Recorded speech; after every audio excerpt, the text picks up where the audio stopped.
Hello and welcome, my dear students of class 10th of ICSE. So, we have already started with the first chapter of physics, force. We have done two lectures so far. Lecture 1 and lecture 2 have already been done. We have discussed a lot of topics. Okay, in the previous two lectures, numericals also. And today we will be starting with lecture number 3. आज हमारा lecture 3 है. I hope you people have watched lecture number 1 and lecture number 2 sincerely. If you have not watched it yet, you can still watch it. The link is given in the description box of this video, and only after watching the previous two lectures you proceed with lecture 3. All right, let me tell you, children, that we are covering the full course of physics and full course of chemistry also in our YouTube channel Imavate Academy. So the first chapter of physics, which is force, and the first chapter of chemistry, which is periodic table, periodic properties and variations in periodic properties. इन दोनों chapter को हमने इस channel पर start कर दिया है. There is a separate playlist that has been created for both of the chapters. You can go to the playlist part of my channel and वहां पर you can search for the appropriate playlist. वहां तुम्हें सारे videos, सारे lectures properly arranged मिलेंगे. In this way, we will cover up the full syllabus of physics and chemistry by uploading different lectures of the chapters gradually, right? So this is the third lecture of this chapter. So let us continue. तो आज का जो lecture है वो हम start करें question से.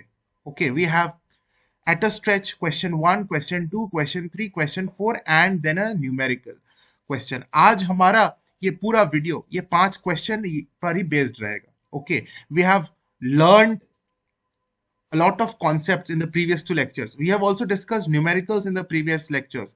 So based on whatever we have done in lecture 1 and lecture 2, ICC में कैसे क्वेश्चन आते हैं और जो भी क्वेश्चन आज हमने सिलेक्ट किया है, they all are very similar to previous year ICC questions and most of them have been asked actually in previous year ICSE examination. मतलब कि हम प्रीवियस ईयर क्वेश्चंस आज हम करने वाले हैं या फिर उनके ही टाइप के क्वेश्चंस. तो आज हम 5 क्वेश्चन सिलेक्ट किया है हमने, जो कि बहुत बहुत इंपॉर्टेंट क्वेश्चन है, बहुत ज्यादा इंपॉर्टेंट है. क्वेश्चन 1 को एक बार रीड करो. ये ऐसे कॉन्सेप्ट पर बेस्ड है which you know actually, but exam में इसका आंसर लिखेंगे कैसे, दैट इज इंपॉर्टेंट, राइट? तो वो भी हमें जानना है. तो यू सी, कंसेप्ट क्लैरिटी रहने के बावजूद a lot of students face difficulty in writing the answer. So I'll tell you how to write the answer. All right. Acha, are you ready with your notebook? Are you maintaining the notes? I have told you right in lecture 1 itself that you need to take down the notes. Okay, these notes are wholesome notes. This is a wholesome tool for your preparation for ICS examination. You don't have to look for any other resources. इसमें हम सारे type के notes, questions, previous year questions, हर चीज करेंगे. Numericals, हर type के questions, और पूरे notes बहुत क्रिस्प होंगे तुम्हारे लिए. बोर्ड्स के लिए, तुम्हारे प्रिपरेशन के लिए सबसे इंपॉर्टेंट टूल होगा ये. तो you don't have to look for any other resources. Okay, sincerely हर एक लेक्चर को फॉलो करो जो आ रहा है, और उसके लिए बेल आइकन प्रेस करके रखना so that you don't miss out any lecture. चलो, बहुत लेक्चर हो गया, अब हम यहाँ स्टार्ट करते हैं. Why is it easier to open a door by applying the force at the free end of it? If you have a door, here is the hinge, which is the fixed end. You don't apply the force at the fixed end to open the door. Basically, you need to open the door means you need to turn the door, and this is the line of the axle of rotation about which the door will rotate. So तुम force कहाँ लगाते हो? Obviously you apply the force at this free end. यहाँ पर force लगाते हो, है ना, at the extreme end, so that you get the maximum perpendicular distance from the line of action of force and the axle of rotation. Not a new thing which we have discussed in lecture 1 and lecture 2 also. इस पर based हमने बहुत बातें किया था lecture 1 में भी. तो लिखेंगे कैसे एग्जामिनेशन में कि हमें ये R, हम maximum, R means the perpendicular distance from the line of action of force and axle of rotation, that R should be maximum so that we get a large moment of force. And this will result in what? कि even with the application of a small force we can create a large moment of force. This is the thing that you need to write. तो चलो लिखना start करते हैं. Question कैसे पूछा है? Why is it easier to open a door by applying the force at the free end of it? Write down. Applying, लिखो मेरे साथ साथ. Applying the force at the free end of a door means to apply the force at a maximum perpendicular distance from the axle of rotation of the door, है ना? R is maximum. This results in the production of a large moment of force, even with the application of a small force, है ना? छोटा force लगाया और बहुत ज्यादा हमने मोमेंट ऑफ फोर्स प्रोड्यूस कर दिया. So this results in the production of a large moment of force, जिसको हम टॉर्क भी बोलते हैं. यू कैन राइट और torque even with the application of a small force. Hence, it is easier. फिर इस क्वेश्चन को लिख दो. It is easier, जो लिखा हुआ है, to open a door by applying the force at the free end of it. इसको कॉपी मार दो यहाँ पर. It is easier to open a door by applying the force at the free end of it. हो गया. Full marks. Full marks. Read the next question. It is also very similar to the first question. It is easier to turn the steering wheel of a large diameter than that of a small diameter, है ना? So if you have a steering wheel of small diameter and a steering wheel of large diameter, okay, I am drawing two steering wheels, okay, तो clearly दिख रहा है ना कि हम force basically इस circumference of the wheel पर लगाएंगे, point A पर, point B पर. So to obtain the maximum perpendicular distance from the axle of rotation and the point of application of force, if the diameter is more, then that R will be more. In a small diameter wheel, this R is always small. तो easier rotation होगा in case of a large diameter वाला steering wheel. Very similar concept, same concept. Similar भी नहीं, same, exactly same concept. But now how do you write it in proper way? लिखेंगे in a steering wheel of large diameter, the force can be applied at a maximum perpendicular distance from the axle of rotation of the steering wheel. फिर same reason है, of the steering wheel. Okay, so what is the benefit for keeping the distance large? वही benefit लिखेंगे जो previously हमने लिखा है. This results in the production of a large moment of force even by the application of a small force. एकदम same exactly. This results, लिख लो same. इसी से क्या फायदा होगा? वही फायदा लिखो. This results in the production of a large moment, that is large torque. सिर्फ moment लिखने से भी चलेगा, moment of force लिखने से भी चलेगा. Moment लिखो, moment of force लिखो, सब सेम है. So large moment of force or torque even with the application of small force. So फिर वही same चीज, it is easier to turn the steering wheel of a large diameter than of a small diameter. Simple. Question 3. Write down the question. जहां video pause करने की जरूरत है, you pause the video. The stone of a hand floor grinder is provided with a handle near its rim. Give reason. Hand floor grinder कभी देखा है तुमने? It is, something like this. Wheel होते हैं, एक व्हील के ऊपर एक दूसरा व्हील, और काफी भारी सीमेंट के जनरली बने होते हैं. And in the center there is an axle which about which this wheel will rotate, and there is a handle, and the handle is always kept at the rim मतलब एकदम side में, circumference of the wheel के पास होता है ये handle, और circumference of the wheel को हम रिम बोलते हैं. तो रिम के पास ये हैंडल होता है. इसी हैंडल को पकड़ के हम इसे घुमाते हैं. Basically the wheel is rotated. That means you are applying the force at a maximum possible distance from the pivot. Pivot means axle of rotation, from the axle of rotation. So this can be achieved only if the handle is near the rim, isn't it? तो concept तो same है. Handle कहीं अगर rim के पास ना होकर अगर towards the center होता तो फिर R बहुत कम हो जाता. The maximum हमें maximum perpendicular distance from the line of action of force and axle of rotation नहीं मिलता. Maximum R के लिए हमें handle rim के पास लगाना ही पड़ा. Are you getting my point? इसका आंसर लिख सकते हो. बहुत सिंपल है. लिखेंगे the handle is at the rim of a hand flour grinder so as to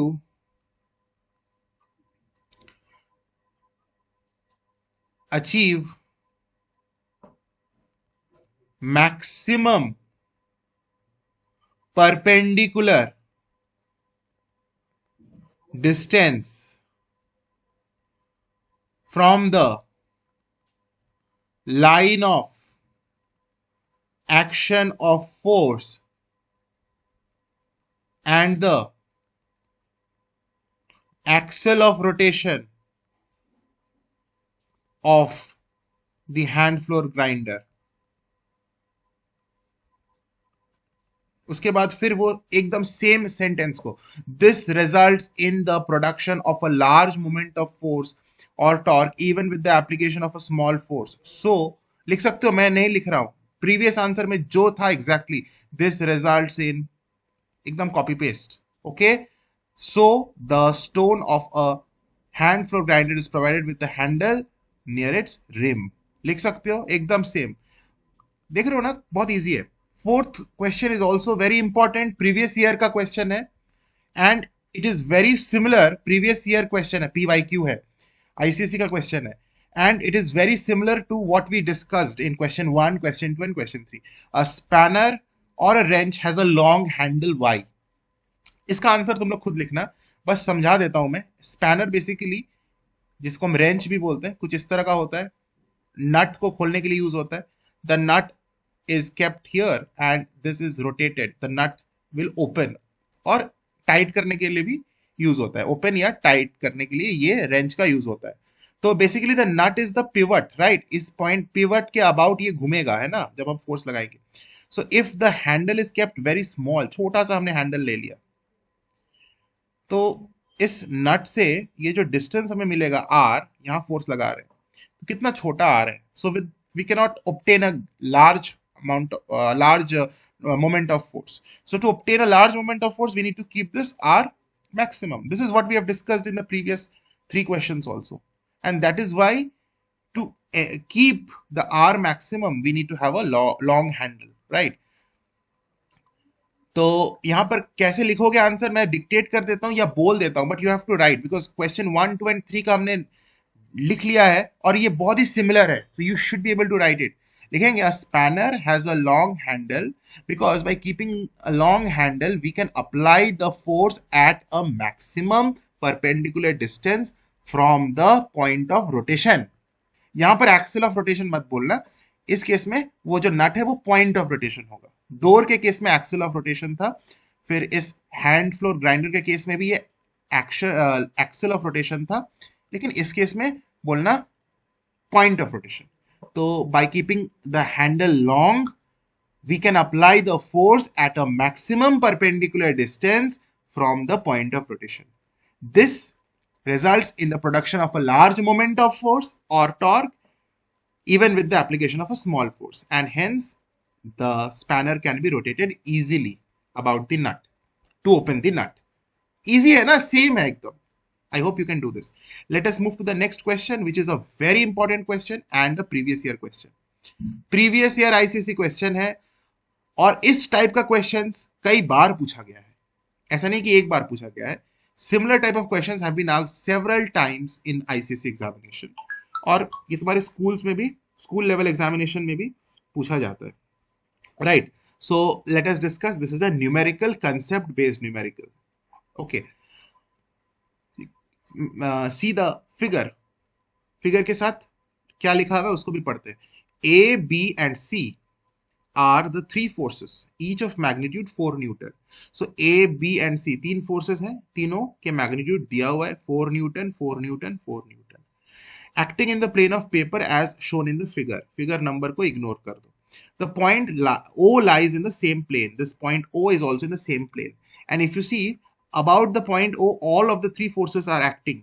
Point O के about point force A भी है, point O के about force B भी है, point O के about force C भी है, and their distance, the perpendicular distance of each of the forces from O is given, है ना?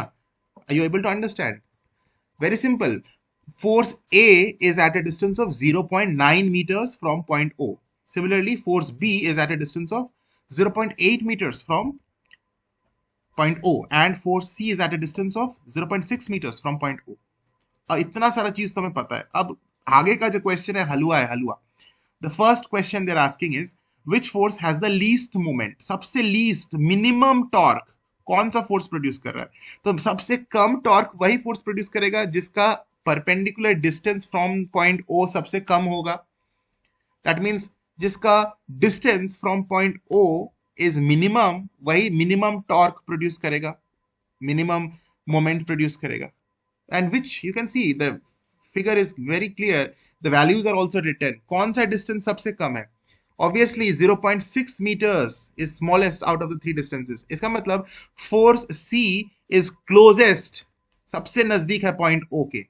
force C पॉइंट O से सबसे closest है, और जिसके वजह से जितना क्लोज होगा force, line of action of force pivot की जितना क्लोज होगा उतना कम मोमेंट प्रोड्यूस होगा, right? So least moment would be produce by force C। इसका आंसर सिंपली लिखना force C।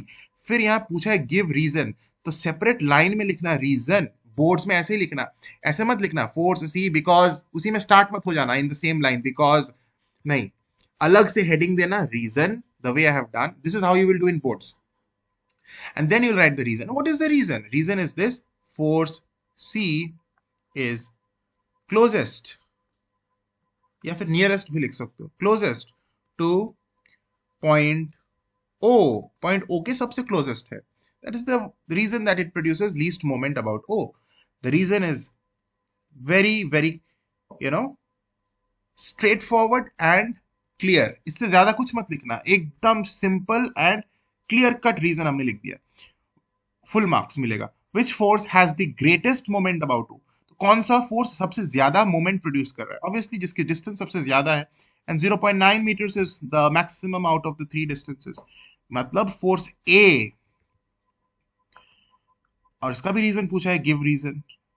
Reason is force A is farthest from point O। Third, name the forces producing clockwise and anti-clockwise moment। ये तुम्हें बहुत simple है, तुम्हें figure देखकर ही पता चलेगा, एरोज को देखो, पॉइंट O के अबाउट फोर्स A का डायरेक्शन कुछ ऐसा है, दैट मीन्स ये इस तरह से घुमाने की कोशिश कर रहा है बॉडी को, ऐसे, फोर्स ए की बात कर रहा हूं। फिर बी को देखो, बी का भी डायरेक्शन बिल्कुल वैसे ही है जैसे मानो बॉडी क्लॉकवाइज ही घूमेगा, है ना? You can imagine a circle and then you can think of the direction of force A. इस तरह से फोर्स ए लग रहा है इस सर्कल पर, तो इस फोर्स ए के वजह से, फोर्स ए का जो डायरेक्शन है मैंने एग्जैक्टली वही डायरेक्शन यहां पर भी बनाया है, तो बॉडी क्लॉकवाइज घूमेगा। सिमिलरली बी का देखो, बी का डायरेक्शन कुछ ऐसा है, तो बी के वजह से बॉडी क्लॉकवाइज ही घूमेगा, तो clockwise moment is being produced by forces A and B. लेकिन सी का अगर ध्यान से देखो, the direction is opposite, C कुछ इस तरह से लग रहा है, and it is trying to rotate the body anti clockwise. C के वजह से एंटी क्लॉकवाइज मोमेंट प्रोड्यूस हो रहा है। ये कंप्लीटली विजुअलाइजेशन के ऊपर डिपेंड कर रहा है। You should be able to visualize this. Are you getting my point? Forces A and B is trying to rotate the body about O in clockwise direction. Hence, forces A and B produce clockwise moment. तो हमें पूछा है name the forces producing clockwise moment. तो clockwise produce करता है force A and force and को A and D लिखना चाहिए and force B. और पार्ट बी में पूछा है एंटी क्लॉकवाइज मोमेंट, तो that is being produced by force C, right? Now number 4 बोल रहा है what is the resultant torque. Resultant torque का मतलब होता है resultant moment about O. Now you have to recall what I have taught in lecture number 2। Lecture number 2 में हमने बहुत सारे न्यूमेरिकल्स किया था जिसमें रिजल्टेंट मोमेंट यानी रिजल्टेंट टॉर्क निकालने का तरीका मैंने बताया था। In this numerical, in the previous numerical also, फिर उसके पहले जो न्यूमेरिकल किया था रिजल्टेंट मोमेंट। तो तुम्हें याद है ना कि हमने clockwise moment, anti clockwise moment discuss किया था, उनके साइन डिस्कस किया था। Anti clockwise is taken positive, clockwise is taken negative. और रिजल्टेंट जब हम निकालते हैं तब हम क्या करते हैं, उनके एल्जेब्रिक सम करते हैं। इफ यू रिमेंबर लेक्चर 2 को देखना, अगर कंफ्यूजन है तो एक बार फिर देख लेना। बहुत ही अच्छे से मैंने समझाया था रिजल्टेंट टॉर्क, जिसको रिजल्टेंट मोमेंट बोलते हैं, कैसे निकाला जाता है।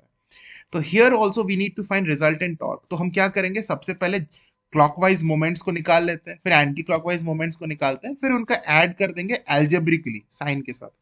तो सबसे पहले we are finding out anticlockwise moments कितने हैं। Anti clockwise moment, resultant moment निकालने के पहले मुझे क्लॉकवाइज मोमेंट और एंटी क्लॉकवाइज मोमेंट निकालना पड़ेगा, तभी तो उन्हें हम एल्जेब्रिकली ऐड करेंगे और हमें रिजल्टेंट मिलेगा।